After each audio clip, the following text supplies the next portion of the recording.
No, priatelia, čaute. Takže máme plachtu na aute asi 2 týždne.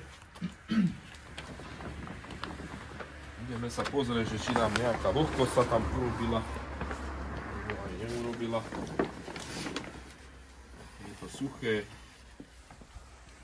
Auto suché, plachta suchá, takže je to super. Je ľahko, už sme ho navoskovali predtým. Takže paráda. Auto suché, plachta zatiaľ vyzerá, že plní účel.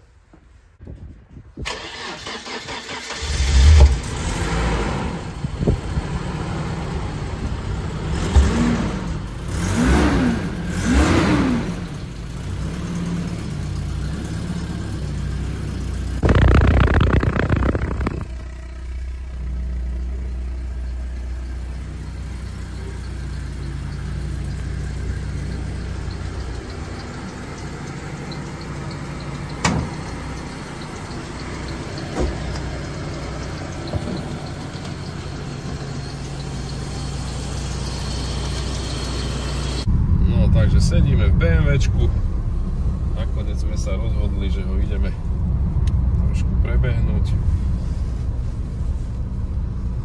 predtým, jak sa uskladní na zimu, bude sa baterka ešte vyberať z neho. Snažíme sa na tom veľmi v zime nejazdiť, iba keď je takto pekne slnečno, sucho, žiadna posypová sol, nič. Sa pozrieme na ten dizajn, stará dobrá klasika. Volant síce veľký, ale mekučký, kvalitný materiál. Keď to zoberieme, že je to 34-ročné auto, od výroby 1990, proste ten volant bomba. Samozrejme není vyhrievaný, žiadne vymoženosti. Kúri to jak drak, je to pekne takto na plné, stačí na jednotke. Tak sa zohreje motor, čo sa zohreje relatívne rýchlo, lebo je to 1.6. Tak to začne kúriť hneď bombovo, úplne fajnovo, teplúčko tu je. Pocit za volantom jak stará klasika, ale není to taký pocit, že by človek sa bál na tom ísť. Sedí to dobre na ceste. To nejako drží stopu, ľahko sa to riadi, úplne super. Zrkadlá nastaviť. Jedno kolega asi musí vyklopiť, lebo máme ešte sklopené. Samozrejme švihadlá, není tu elektrika, elektrické sú len zrkadlá. Dneska nejakého 23. novembra, 24.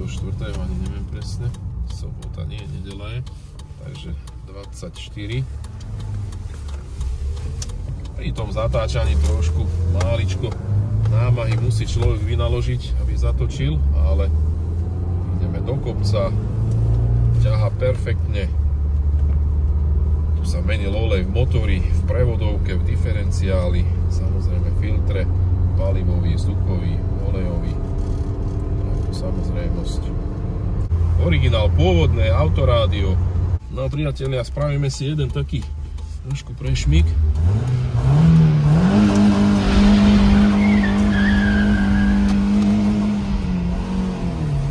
No to je brutálne, toto je brutalita.